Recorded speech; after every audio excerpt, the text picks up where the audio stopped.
today's video, we're going to replace the spark plug wires on my 1966 Mustang. We're also going to check the spark plugs and see if they need to be replaced as well. For the brand, we're going to use these MSD 8mm insulated wires that are made for this motor, so the length of the wires should be correct. And then we're going to go through the process of swapping these out. It should be pretty simple, pretty easy, so let's get started. Alright, so here's the box. For anybody that wants to know, it's the 5543s made for the Ford 289-302, which is what I got. Let's get things out of here and organize them. We'll organize them by length. This is an easy one. This one goes from the coil to the top of the distributor cap.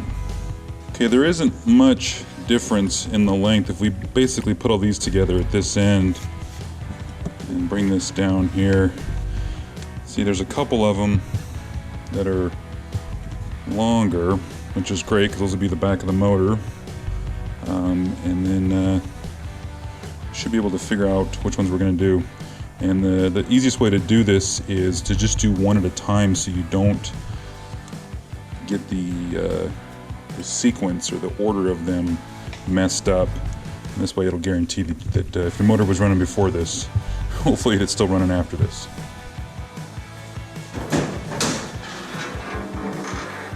Your engine base should look pretty much the same as mine. You've got the wire from the coil to the top of the distributor. And then from there, these are not in order in terms of they're in a firing order but not in a cylinder number. So if you got cylinder number 1 over here and number 5 there, it doesn't go 1, 2, 3, 4, it just doesn't go that way. So what you'll want to do is start finding the shortest path wire and seeing if that fits. Now you have to keep in mind, if you have these kind of separating devices, you might need to put a longer one in a shorter path just to make it flow right, but you obviously can't put the shortest wire in the back cylinder. So you'll have to figure out which ones work best if you have something like this. But other than that, it should be pretty simple. Shortest path, shortest wire, and you just work your way back in the motor and just do one at a time. So alright, let's get started. First one I'm going to do is, this is cylinder number 5, which is right here, goes to right here.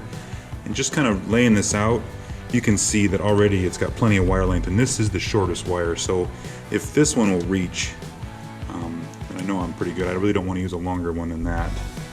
So we'll just unplug it here.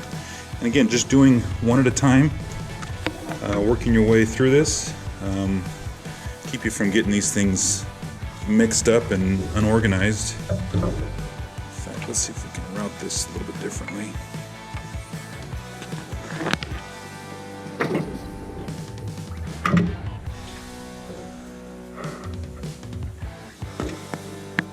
Depending on what motor you have, it might be a little bit tighter fit. Okay, there's one. So now we'll just continue to work our way around and going to the next one.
So now this looks like a big spaghetti mess, a big rat nest of wires, which is fine.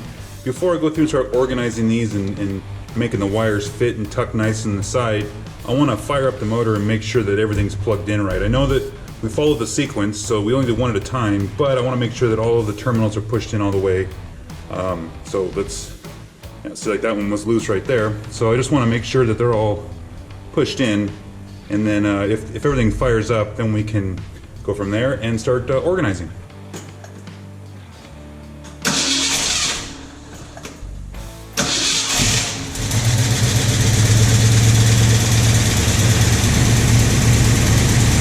So that's a good sign. Everything's plugged in right, everything's tucked in, that's good, everything fires up. Now you just take a few minutes and just kind of organize this stuff. Before we do that, let's check the plugs and see if I need to swap those plugs out real quick.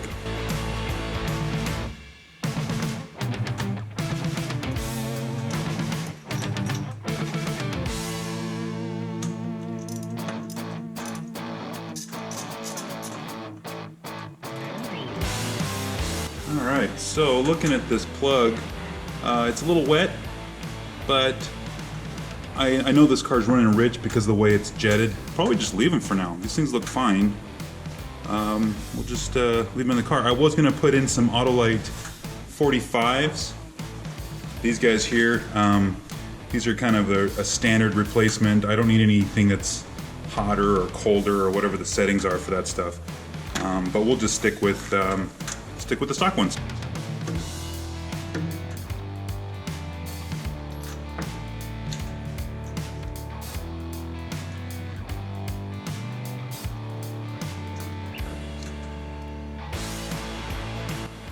Alright, well that's going to do it. That was a pretty easy swap, pretty simple to do. I don't really need any tools. We did use that socket wrench to pull that plug out and check it, but it looked pretty good, so I'm going to leave it for now. I have the set of 8 that I might swap down the road, but I don't put a lot of miles in this car, so I probably won't wear it out very fast. But other than that, yeah, anybody can do that. Just take your time, and then when you go to organize the wires, I don't have those little clip pieces. The ones that were on here, they're pretty tight on these 7mm wires, so on the 8mm, they just pinch it a lot. So I'm gonna have to order something to put in there to keep those organized. But yeah, car runs, everything's good. Thanks for sticking with me. We'll see you in the next one.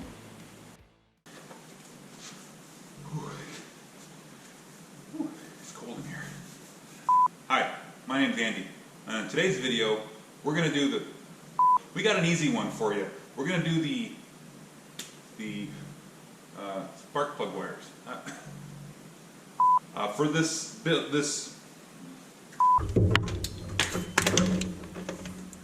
crap. You don't even really need any tools. We use the tools to pull that socket out, that spark plug.